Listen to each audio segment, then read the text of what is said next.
Assalamualaikum warahmatullahi wabarakatuh. Bismillah, alhamdulillah. Asyhadu an la ilaha illallah wahdahu la syarikalah wa asyhadu anna Muhammadan abduhu wa rasuluh. Allahumma shalli ala Muhammad wa ala ali Muhammad. Ya ayyuhalladzina amanu taqullaha haqqa tuqatih wa la tamutunna illa wa antum muslimun. Bapak Pleno Pimpinan Daerah Muhammadiyah, alhamdulillah Bapak Haji Muhammad Toha SKM MM masih bisa menemani kita. Saat ini di Pimpinan Daerah Muhammadiyah ini memang sedang banyak acara. Di hari Ahad ini selain ada pengukuhan di Banjarharjo, ada juga pengukuhan di cabang Larangan, kemudian di Muscap di Tanjung hari ini juga, sehingga berbagi tugas. Dan juga hari ini di kantor Pimpinan Daerah Muhammadiyah Kabupaten Brebes ada kegiatan, yaitu pelatihan keterampilan untuk anggota UMKM Bandeng Presto. Jadi di kantor PDMY, keberadaan jaringan saudagar Muhammadiyah. Jadi begitu banyak acara ini. Oleh karena itu kita senantiasa bersyukur kepada Allah, semua acara bisa berjalan dengan baik. Kepada Pleno Pimpinan Cabang Muhammadiyah Banjarharjo yang lama juga saya sampaikan terima kasih, jazakumullah. Semoga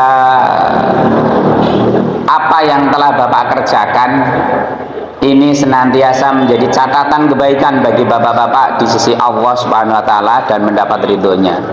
Begitu juga kepada ibu-ibu pimpinan cabang Aisyah di Banjarharjo ini.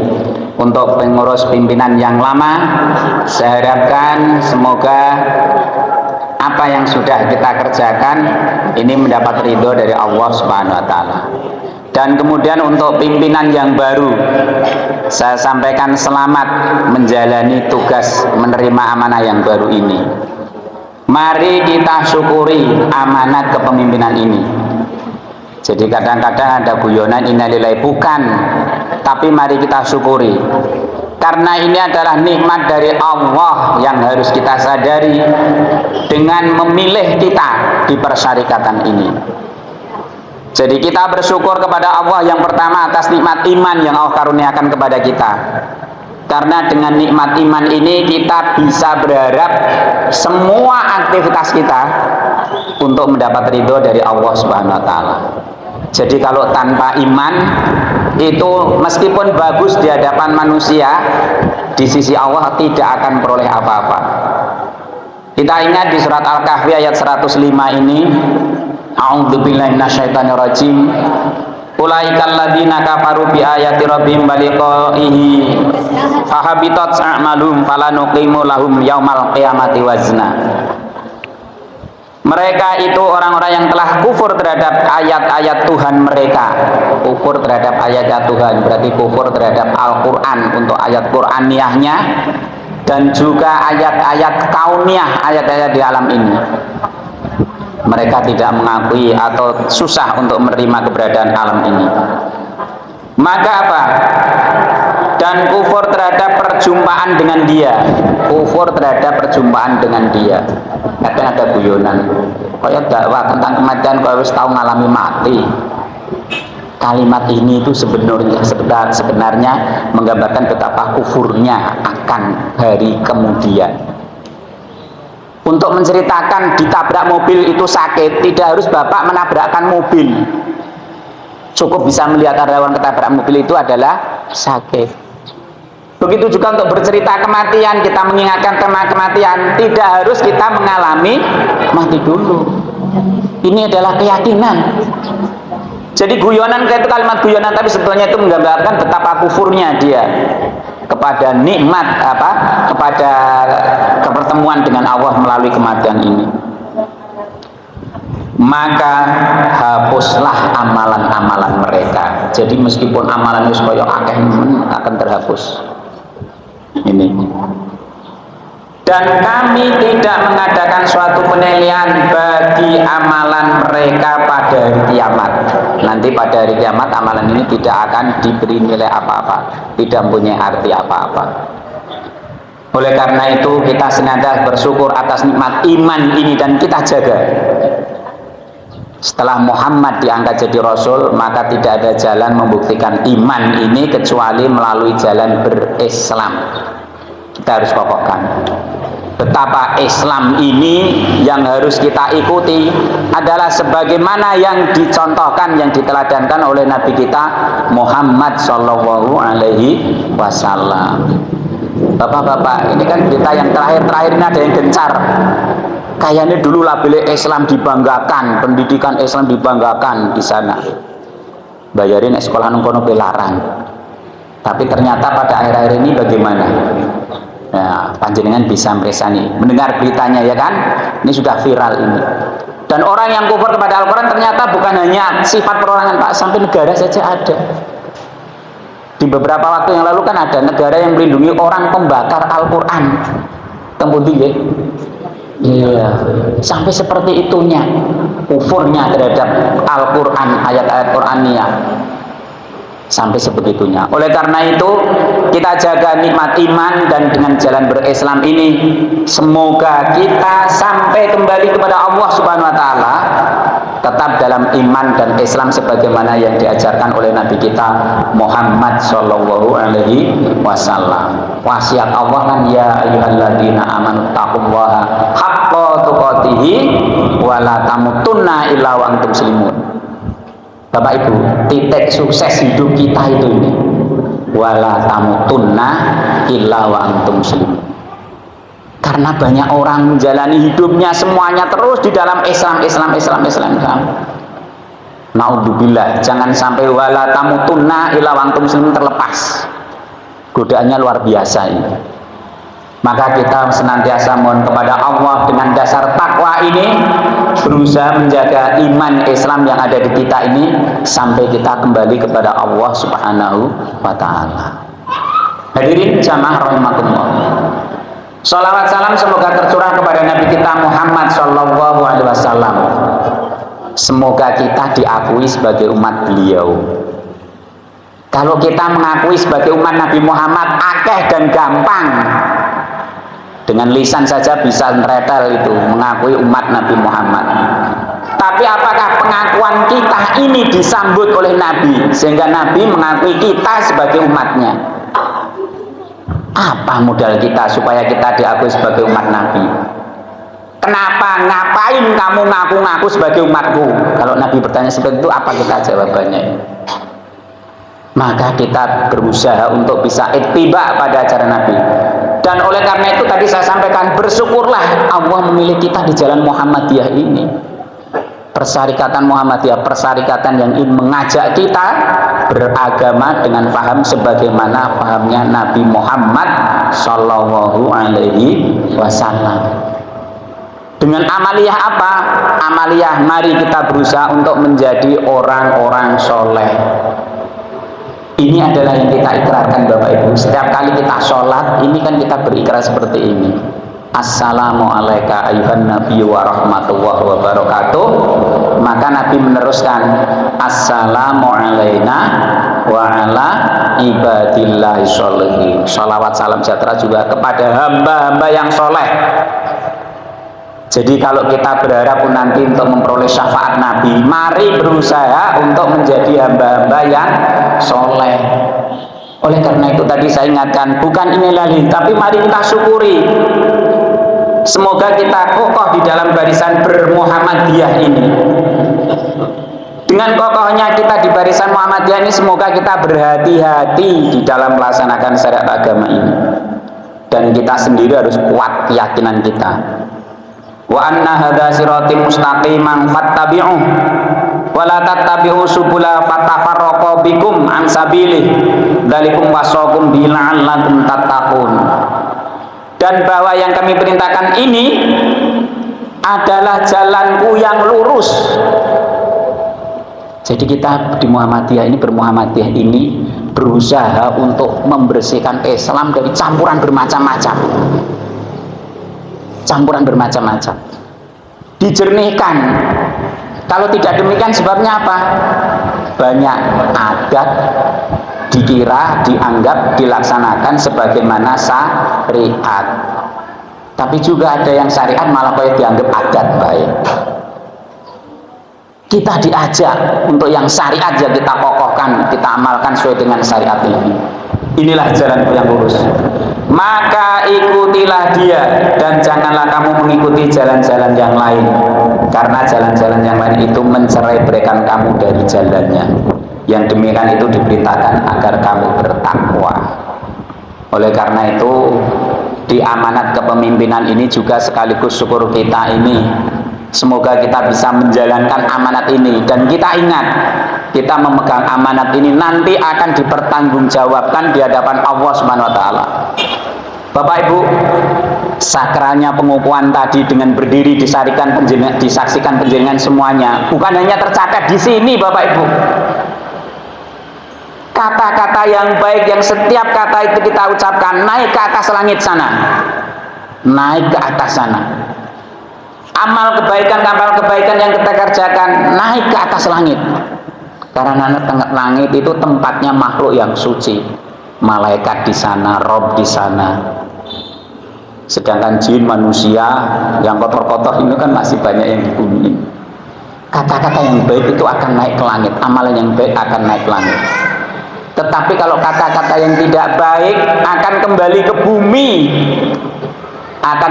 ke bumi, kemudian dia akan mencari siapa yang mengeluarkan kata-kata itu. Yang berkata tadi siapa? Kalau tidak ada yang disasar maka akan kembali menuju orang yang mengucapkannya. Maka kita diajak untuk berhati dalam setiap berkata-kata ini, karena kata-kata itu akan kembali kepada kita. Kalau di Jawa sana ada ya, bahwa kata-kata itu adalah menjadi doa. Kata-kata itu menjadi doa. Hadirin rahimakumullah. Dan kita semoga Allah lapangkan di dalam berislam dan bermuhammadiyah ini. Sebagaimana firman Allah, "Wa may yuridillahu ayyahdihi yashrah sadrahu lil Islam, wa may yurid ayyudillahu yaj'al sadrahu dhayiqan harajan ka'annama yas'adu fis sama. Kadzalika yaj'alullahu rijsa 'alal ladina la yu'minun." Barang siapa yang Allah menghendaki akan berikan kepadanya petunjuk, niscaya dia akan melapangkan dadanya untuk memeluk agama Islam. Jadi kalau Allah melapangkan seorang untuk memberi petunjuk, itu dilapangkan dadanya Islam. Maka alangkah indahnya amanat ini kita syukuri, dan syukur kita ini mari kita wujudkan dengan karya nyata. Kita diberi amanah kepemimpinan ini, kita syukuri. Syukur kita adalah melaksanakan amanah ini dengan sebaik-baiknya. Ini adalah gambaran bahwa Allah memberikan petunjuk kepada kita. Jangan sampai merasa sempit, karena kelanjutan ayat ini, dan barang siapa yang dikehendaki Allah kesesatannya, niscaya Allah menjadikan dadanya sesak lagi sempit, seolah-olah ia sedang mendaki langit. Begitulah Allah menimpakan siksa kepada orang-orang yang tidak beriman. Jadi ketika mendengar Muhammadiyah, mendengar Islam, kok dadanya sesek sempit, itu gambarannya jauh dari petunjuk. Ini ayat ini nih. Ini di surat Al-An'am ayat 125. Bapak Ibu jamaah rahimakumullah. Pada kesempatan ini saya akan menyampaikan sebagaimana tema dari muktamar. Ini juga berlanjut sampai di sini nih. Muktamar kita kemarin kan mempunyai tagline atau tema besar napa nggih? Memajukan Indonesia, mencerahkan semesta. Di Musda kemarin apa? Memajukan Brebes, mencerahkan semesta. Pelantikan ini pun sama, memajukan Islam dan mencerahkan niki pada kalimat yang terakhir nih, pencerahan dan kemajuan ini. Jadi berkemajuan. Apa itu risalah Islam yang berkemajuan? Nah, sebetulnya ada banyak itu nanti pembahasannya, tapi inti dari permasalahan Islam berkemajuan nanti bisa dibaca. Apa yang saya sampaikan juga bisa saya share nanti karena sudah tulisan, format tulisan. Islam berkemajuan ini ada dua hal, dari sisi ibadah dan syariat. Ibadah dan syariat, Muhammadiyah ini berusaha memurnikan ajaran Islam ini, karena ini akan jadi pondasi yang kokoh. Jadi dimurnikan ajaran Islam ini, jangan sampai bercampur dengan tadi yang saya sampaikan, paham-paham yang lainnya. Muhammadiyah berusaha mengajak kita memahami Islam ini sebagaimana yang dimaksud oleh Allah, yang diajarkan Nabi, yang diteladankan Nabi. Seperti itu. Jadi karena apa? Orang bisa punya pemahaman sesuai dengan tingkat pemahaman masing-masing, tetapi kita mengajak untuk bisa paham kita sebagaimana paham Nabi Muhammad SAW, memurnikan. Maka kaitannya dengan akidah dan syariat ini sudah baku. Akidah dan syariat sudah baku. Sedangkan dalam bermuamalah dengan akhlak, kita diharapkan untuk bisa maju ke depan, banyak memberi manfaat, kepada umat, berkemajuan, bisa mengikuti perkembangan zaman tanpa lepas dari dasar pondasi yang kokoh tadi, akidah syariat. Jadi kaitan akidah syariat sudah murni, sudah baku, sudah paten, tidak ada yang bisa dibahas. Ini menjadi dasar pijakan kita. Sebab nun sewu, kalau tidak dipertahankan demikian, agama niki hilangnya agama niku bukan semakin hilang ajarannya, enggak, tapi semakin bertambah banyak. Kita ingat sejarah sebelumnya, agama sebelum Islam napa nggih? Ya, Nasoro, Kristen. Begitu banyaknya campur masuk dari luar, dari pemahaman manusia. Akhirnya mereka mengkultuskan nabinya, sampai nabinya diangkat menjadi Tuhan. Sedangkan sahabat-sahabatnya diangkat menjadi rasul-rasul. Dan mereka ketika itu menuliskan apa yang disabdakan Nabi Isa, ditulisnya sehingga menjadi berbagai macam kitab itu. Kalau Al-Quran hanya satu, Al-Quranul Karim, Mushaf Utsmani, karena ditulis pada masa Utsman. Tetapi di Injil ada bermacam-macam. Injil Barnabas, ini kenapa? Karena sing nulis waktu itu sahabat Rasul yang bernama Barnabas. Lukas, Matius, Perjanjian Lama, Perjanjian Baru, dan masih yang lainnya lagi.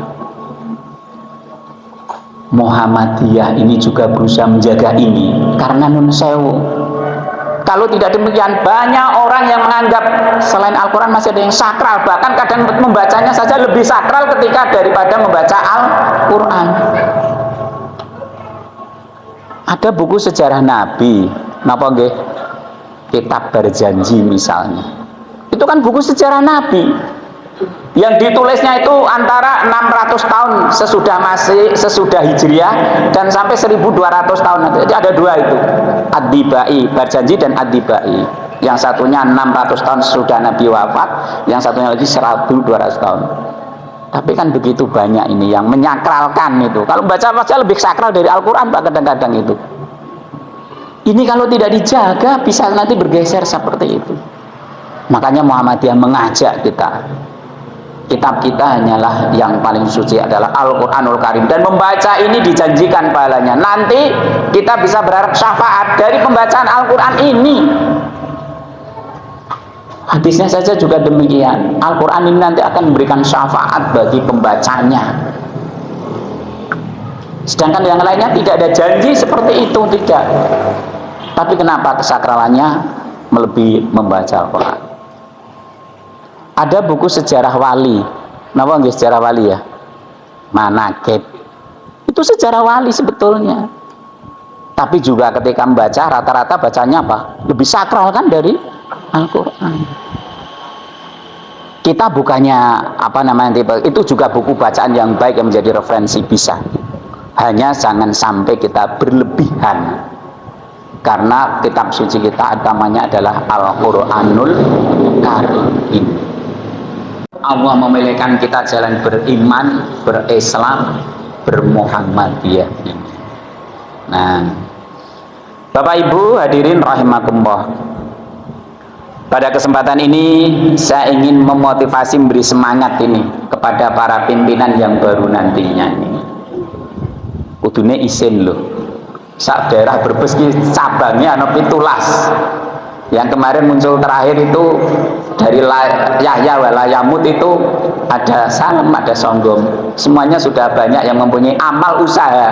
Tadi ketuanya saja menyebutkan baru satu-satunya amal usaha pengajian ini. Ya bagus, itu memang dasar. Jadi pembentukan amal cabang ranting itu pokoknya kalau ada kajian itu bisa Pak, syaratnya itu. Maka termasuk bersemangat mendorong tumbuhnya ranting-ranting baru, di mana di sana ada bapak-bapak yang bisa menerima paham Islam menurut kemuhammadian ini, diajak untuk ngaji, dirikan ranting. Ini karena syarat utama mendirikan ranting itu sebetulnya tadi kajiannya ini, pengadakan pengajian. Ya, maka alangkah lucunya kalau di cabang di ranting peran pengajian ini salah itu berarti, karena memang di anggaran dasar utamanya itu. Kita ini adalah gerakan dakwah. Gerakan dakwah. Jadi gerakan dakwah utamanya adalah ada gerakan pengajian itu. Jadi tidak harus orang-orangnya 100 200 tidak. Yang ada kita ajak mulai dari sana, diharapkan berkembang. Setiap di sana ada bapak ibu yang bisa menerima, kita ajak bareng-bareng, ayo ngaji bareng. Diajak ngaji di sana. Mungkin kalau selama ini banyak yang dari daerah ngaji ke sini, dari desa-desa sekitar ngaji ke sini, sekali-kali bisa ngajinya dipindah ke sana. Nanti untuk menyemangati warga di sekitar sana, sehingga tumbuhlah cabang dan ranting-ranting di sana. Dan yang paling berpeluang untuk mendidik, menyiapkan kader-kader kita ini bapak-bapak, amal usaha pendidikan. Amal usaha pendidikan yang utamanya belum bisa, jangan berpikir sing abot dulu, saya ngenteng dhisik, buat dirikan TK Aisyah, nanti bersama ibu-ibu Aisyah dirikan TK Aisyah. Dan justru TK Aisyah ini sebetulnya paling dasar bapak ibu, paling dasar ini untuk mendasari kita semuanya. Kalau memang kurikulumnya nanti bisa diadopsi dengan tepat, di sana kita sudah meletakkan dasar kemuhammadian yang paling bagus. Apa bapak ibu? Kita ini kan diperintahkan di dalam hadis itu mendidik anak kita untuk melaksanakan sholat, mulai mengerjakan sholat, memerintahkan untuk mengerjakan sholat mulai berapa? 7 tahun. Di dalam hadis kan demikian. 7 tahun. Dan ketika anak berusia 10 tahun harus diperintah dengan lebih keras. Di hadisnya kan dikatakan kan, maka pukullah, artinya dengan lebih keras. Jadi kalau punya anak 10 tahun sholatnya masih blong, ini kita harus mulai prihatin sebetulnya, karena di sana diperintahkan untuk mendidiknya lebih keras. Pukullah itu. Nah, sekarang kita berhitung ini 7 tahun ya, kalau sekolah berarti masanya kelas berapa itu? 1 SD. 1 SD sudah diperintahkan mulai sholat. 10 tahun kurang lebih kelas 3, kelas 4 ini sudah anak agak mulai pecah nalar, mulai tamyiz, bisa membedakan kiri kanan baik buruk, sudah harus lebih keras sholatnya, harus sudah mulai tertata rapi, sehingga nanti di saat dia balik, maka anak-anak ini sudah mulai terbiasa di jalan yang benar, terbiasa mengerjakan sholat. Nah, kalau 7 tahun sudah bisa mengerjakan sholat, syarat sholatnya itu apa? Syarat sholat apa ya? Berwudu. Maka berwudu ini tentu harus sudah diajarkan lebih dulu. Inilah saatnya nanti di TK-TK itu diajarkan mulai wudu. Pak, lah kok kecipuan pada teles? Ya enggak apa-apa, enggak masalah. Tapi mereka sudah mulai diajarkan untuk berwudu yang sesuai dengan syariat yang benar. Ini. Kadang-kadang kita melihat itu ada wudu kok kayak begitu jauh dari syariatnya itu. Nanti dibaca di Muhammadiyah ada tarjih itu. Ketika kita berwudu, saat mulai berwudu itu mulai baca basmalah ketika basuh tangan, terus berkumur, terus membasuh hidung. Membasuh hidung itu hidung bagian dalam, ya kan? Dalam. Jadi dihisap sebetulnya. Air di ini dihisap, dikeluarkan seperti bersin. Dihisap, keluarkan seperti bersin yang keras. Ini untuk membersihkan hidung bagian dalam. Tapi masih ada juga yang wudu klik klik klik klik klik klik. Kalau ini nanti itu kena ketika kita membasuh muka. Iya kan? Ini kan membasuh muka kena nanti. Tapi yang di sana bahasanya apa nggih namanya? Itu kita menghisap dihirup yang keras-keras. Dan ini untuk membersihkan hidung kita bagian dalam. Pak, niku agar keseron sakit Pak ke gunung januran hirung. Itu terjadi 1, 2, 3. Kalau sudah terbiasa, sudah nyaman saja, tidak akan itu. Seperti jenengan naik sepeda motor itu, pertama mungkin mencolot langsung. Muntirnya gas belum ngerti sih. Tapi kalau sudah biasa, dengan cerita saja enak ngobrol itu nyantai saja. Iya enggak? Iya. Faktor kebiasaannya, maka mulai dibiasakan dari kecil ini. Kalau belum sih memang begitu. Termasuk yang belajar mobil ngidak kopling sama gas itu, nginjak kopling gas itu mencolot bisa mobilnya mabur. Ternyata kalau sudah biasa sambil nyaman cerita saja nggak masalah, itu refleks kita akan terbiasa. Termasuk tadi ini Bapak, menghirup ini kalau sudah terbiasa nanti akan terjadi refleks yang sama. Jadi orang nanti kesenggruk orang. Ini memang pertama 1, 2, 3 bisa tersenggruk itu. Nah, dan berikutnya ada membasuh muka, membasuh tangan. Membasuh tangan juga ada yang antik. Begini sih. Kini, sini, sini. Kiri kanan, kiri kanan. Padahal kalau kita semati di tarjihnya itu kanan 3 kali sempurna. Dan basuhnya ini mulai dari sini. Air mengalirnya itu mulai dari ini, jari tangan sampai siku. Bukan kerannya mancur saka sikune sing maju. Terus diesek-esek, bukan. Karena ini di surat Al-Maidah ayat 6 itu kan dasar wudunya itu. Ilal marofik. Jadi sampai siku, kalimatnya itu sampai siku. Lah kalau sampai siku berarti mulainya dari mana? Ya bukan dari siku. Membasuh 2 tangan ini sampai siku. Maka airnya mengalir di sini, diratakan sampai siku. Ini kalau TK sudah dibiasakan seperti ini bagus nantinya sadar. 3 kali, kalau sekali sudah dirasa cukup sempurna ya sudah. Kalau belum sampai 3 kali. Terus baru pindah tangan kiri. Kiri juga sama, dibapus sempurna 3 kali dari jari tangan tadi. Kadang-kadang masih banyak yang ini saja ini. Nah kalau sini kan berarti dari siku sampai jari tangan. Nah ternyata, aduh ini kalimatnya di Al-Quran itu ilal marofik, jadi sampai siku. Nanti kalau membasuh kaki juga sama, ilal kaben, sampai kedua mata kaki ini. Berarti basuhnya niku nun sewu dari ini sampai ke ini diratakannya. Kadang-kadang kalau kerannya sungkan gini saja. Ini kan berarti dari mata kaki. Dan itu juga kanan dulu 3 kali baru sempurna, baru kiri 3 kali. Bukan kiri kanan bukan.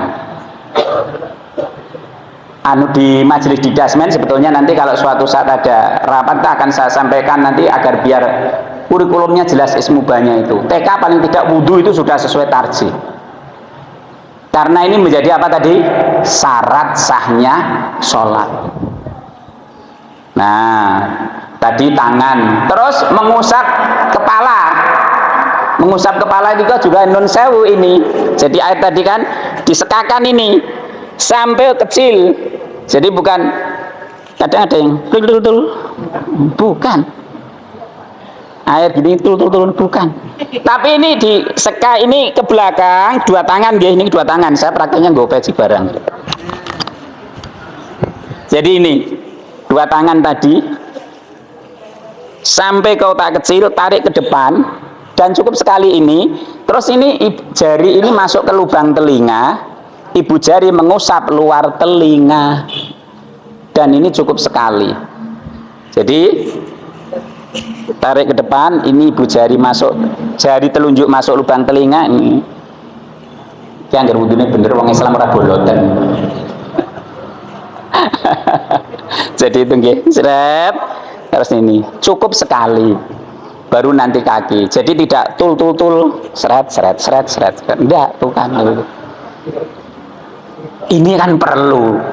Dan ini kita tanamkan, harapan saya itu mulai TK itu sudah tertanam karena ini menjadi syarat sholat, sanya sholat. Sehingga sejak TK wudhunya wis bener. Terus rukunnya sholat, napa rukunnya sholat? Membaca Fatihah, membaca Al-Quran. Paling tidak ketika seseorang sudah bisa membaca Al-Fatihah dengan benar, Al-Qurannya benar, barulah sholatnya itu bisa sempurna. Lah tadi diperintahkan mulai 7-10 tahun harus mulai tertata. Berarti dari awalnya ini anak-anak kita sejak SD itu sudah bisa terbentuk membaca Al-Quran. Sebab nun sewu membaca Al-Quran juga ini ketika agak terlambat belajarnya, nun sewu makhraj hurufnya itu susah dibetulkan. Ain, qaf, lam, iklab, terus bacaan-bacaan yang harus dimantapkan itu ya, pas sinilah kelalen iklab, ditasdid ya, itu kadang-kadang tidak pas ketika sudah agak terlambat. Tapi kalau dari awal anak kecil sudah dibentuk akan bagus. Oleh karena itu saya berharap nanti pada pengumuman ini tagihan Pak Ahmadi Sumirja ini paling tidak mempunyai cita-cita Pak, nanti mempunyai amal usaha minimalnya Aisyah itu diusyukur yang sudah ada rantingnya sudah berdiri nanti. Tidak begitu banyak sebetulnya untuk amal usaha seperti TK itu, tidak begitu. Ya kalau di sini bisa cabang ranting sini nanti bisa, ranting yang lain nanti bisa. Saya kemarin hadir di pengukuhan cabang Losari, kebetulan juga sama dan bersemangat itu. Cabang Losari itu juga waktu pengukuhan bersama Pak peresmian TK Pak. Wah, alhamdulillah luar biasa. Pengukuhan cabang Losari kemarin itu pengukuhan cabang itu sekaligus muscap muscap itu sekaligus pengukuhan peresmian TK itu. Dan luar biasa itu juga. Maka saya harapkan nanti ada keinginan untuk ke sana. Mulailah dari pendidikan TK dulu, tidak usah sengaja dulu. Izin operasional juga ini, dan luasan tidak perlu. Ada luas tanah 200 meter persegi, dibuat TK sudah bisa itu. Nanti mulai dasar dari awal itulah. Jadi Bapak Ibu, ini menjadi PR berat bagi kita. Oleh karena itu perlu dukungan semuanya. Bapak-bapak, ibu-ibu Aisyah perlu dukungan semuanya ini. Memang untuk yang tingkat non formal itu kebanyakan yang menangani di persyarikatan kita adalah Aisyah. Jadi bapak-bapak yang membantu sungguh-sungguh. Ora perlu kudu namanya Muhammadiyah, namanya Aisyah enggak apa-apa. Seperti kemarin di cabang Losari itu ketua kepala TK-nya juga sekaligus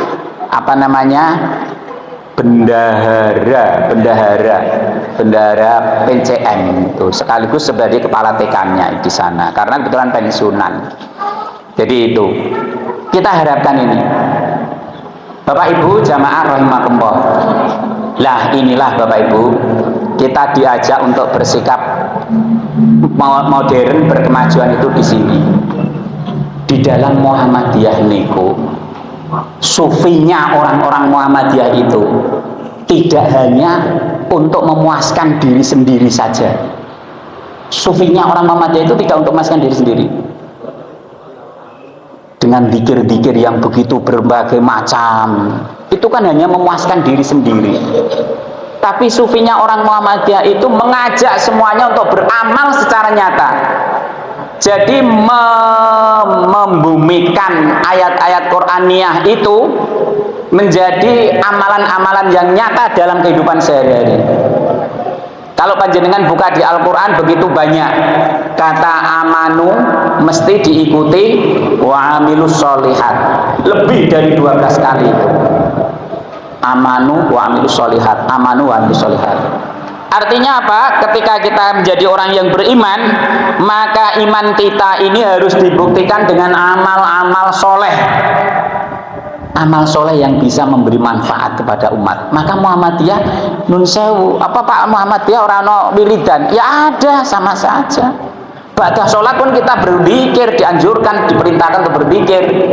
Ba'da salam ke kiri ke kanan, apa yang kita baca? Astagfirullah, astagfirullah, astagfirullah. Zikir yang lain silahkan, tapi bukan hanya untuk kepuasan batin kita zikir sendiri, tapi dengan amalia yang nyata, dengan amal soleh. Oleh karena itu sejak berdirinya Muhammadiyah ini banyak membangun amal-amal usaha. Karena itu jadi tasawufnya kita menjadi sufinya kita, sufi yang benar-benar bisa memberi manfaat kepada sesama, mengajak sesama. Orang-orang jadi pinter bareng karena bersama-sama kita. Orang-orang jadi sehat bareng karena bersama-sama kita. Ada kesehatan, ada pendidikan, orang-orang jadi makmur bareng, ada gerakan ekonomi. Ini. Jadi ini menjadi tasawufnya kita. Bukan hanya sekedar setiap pagi baru duduk mau terus ganti sing puas hanya diri sendiri kalau seperti itu. Ayem awake dhewe ayem. Tapi apakah orang lain juga merasakan manfaat? Tapi dengan kesufinya kita alam modern dengan bermuhammadiyah ini menjadi amal-amalan soleh.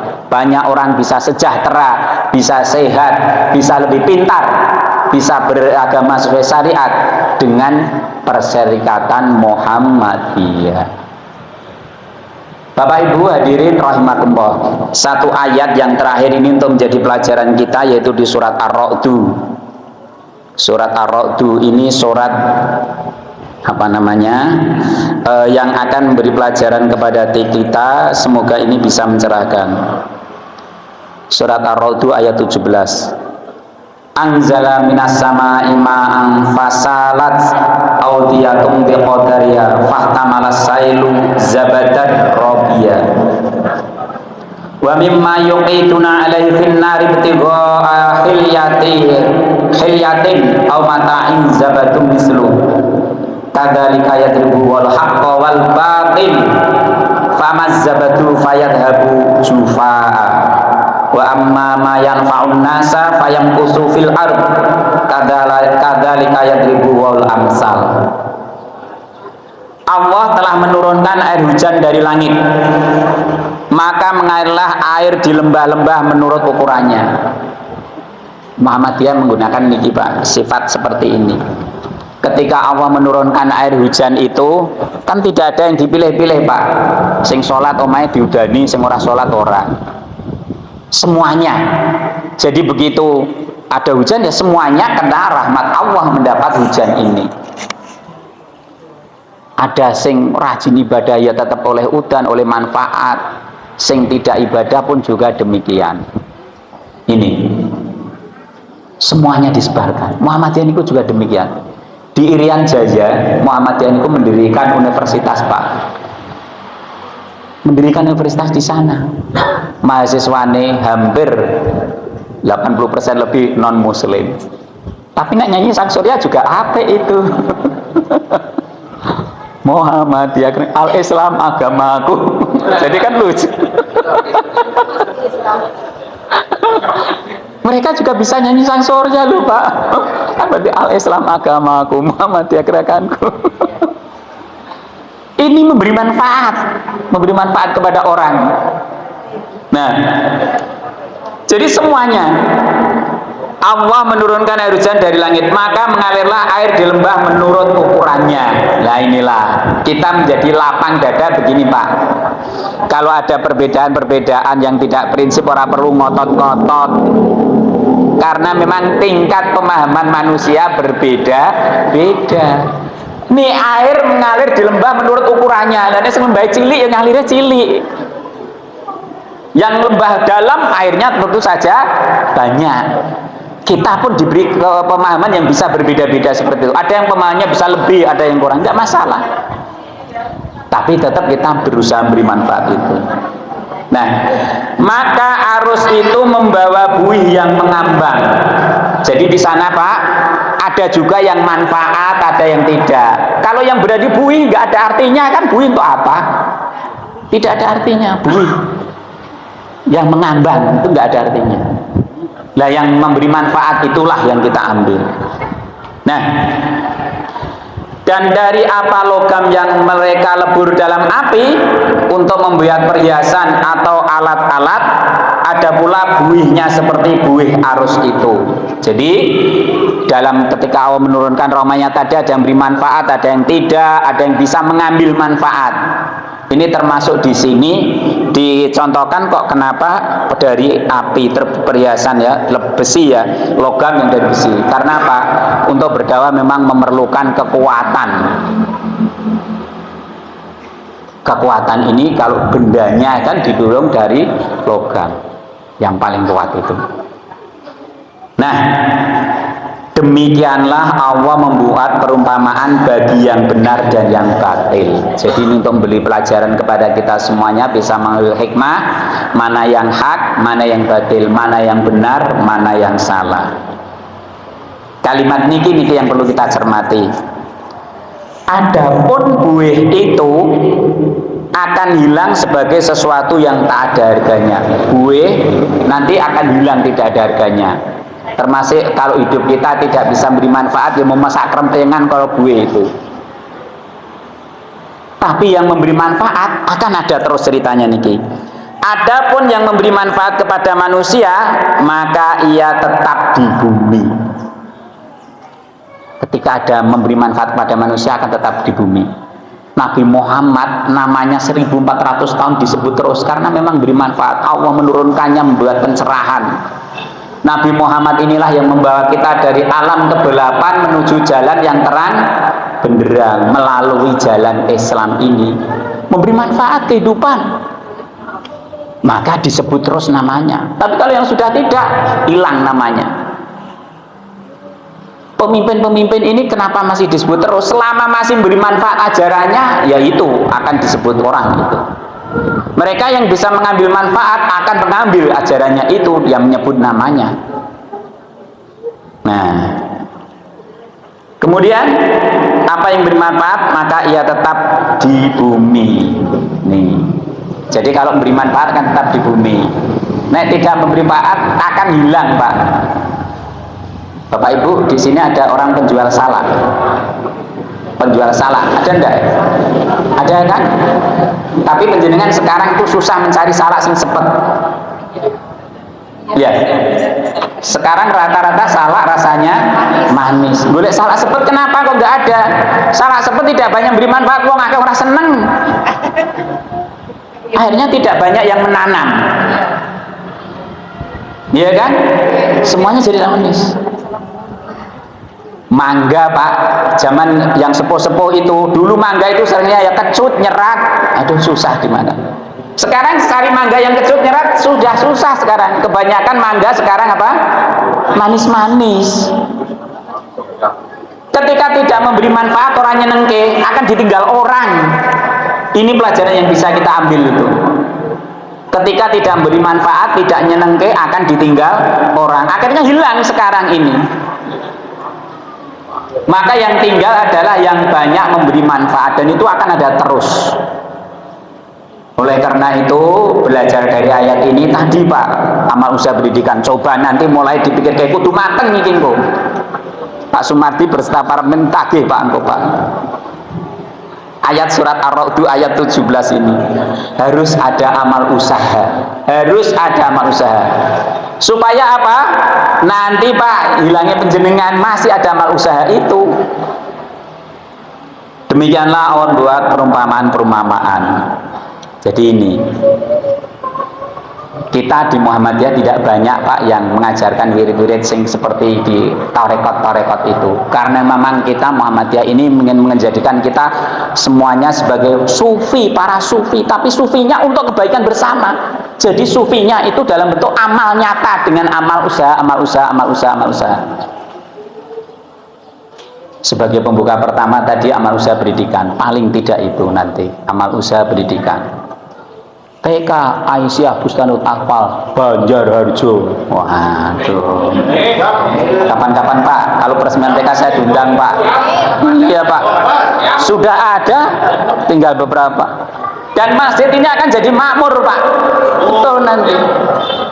akan jadi makmur. Nanti mancing ranting-ranting yang lain juga, ranting-ranting yang lain dipancing. Nih. Dan ini sangat strategis Bapak Ibu, sangat strategis. Pak insya Allah masa sepuh penjenengan nanti ada kader-kader kita, jangan khawatir. Mulai dari basicnya tadi, sejak basicnya sudah mulai dari Aisyah Muhammadiyah, ibadahnya berdasarkan HPT. Sebab kalau tidak demikian, ya nanti ceritanya sak krempengan tok Pak, kayak buih lewat tok seret hilang wis. Tapi ketika ada amal usaha, apa yang memberi manfaat tetap akan ada di bumi. Surat Ar-Ra'd ayat 17. Oleh karena itu jangan berkecil hati Pak. Sama membangun sekolah itu. Banyak orang berkata begini, bangun masjid itu orang sing dadi, rata-rata mesti dadi kabeh rakyatan suwe. Panjenengan bangun ini tidak lama insya Allah. Sama. Jadi nanti amal usaha TK dulu tidak masalah. Ranting lain dipancing, nanti berikutnya akan berkembang. Saya mendorong di cabang-cabang yang belum ada amal usahanya ini supaya ceritanya tidak habis sampai di sini. Yang beri manfaat tetap akan ada di bumi. Semoga ini memberi manfaat untuk kita bersama. Jadi tasawuf kita Pak bukan hanya berwirid dengan ini saja. Karena apa? Dengan kita memberikan amal nyata, fa insya Allah akan lebih cepat. Semakin banyak orang bisa mengikuti jamaah kita, semakin banyak. Oleh karena itu termasuk ini dijanjikan Allah. Kalau sholat sendiri hanya sekali, pahalanya 1 derajat. Berjamaah 25 kali, 25 derajat, ada yang sampai 27 kali. Dan ketika kita bisa mengajak, akan ditambah terus pahala mereka tanpa kita akan ditambah pahala sebagaimana mereka tanpa mengurangi pahala mereka, akan semakin banyak. Oleh karena itu semangat, semoga ini bisa memacu. Saya berharap beberapa waktu yang akan datang nanti sudah bisa muncul amal usaha yang lain di Banjarharjo ini. Semoga Allah ridho dan memberi manfaat kepada sama. Selamat kepada pimpinan cabang yang baru. Semoga dimudahkan oleh Allah dalam menggerakkan umat sehingga menjadi Muhammadiyah ini menjadi gerakan yang mencerahkan dan berkemajuan. Semoga mendapat ridho dari Allah. Billahi taufiq wal hidayah. Assalamualaikum warahmatullahi wabarakatuh.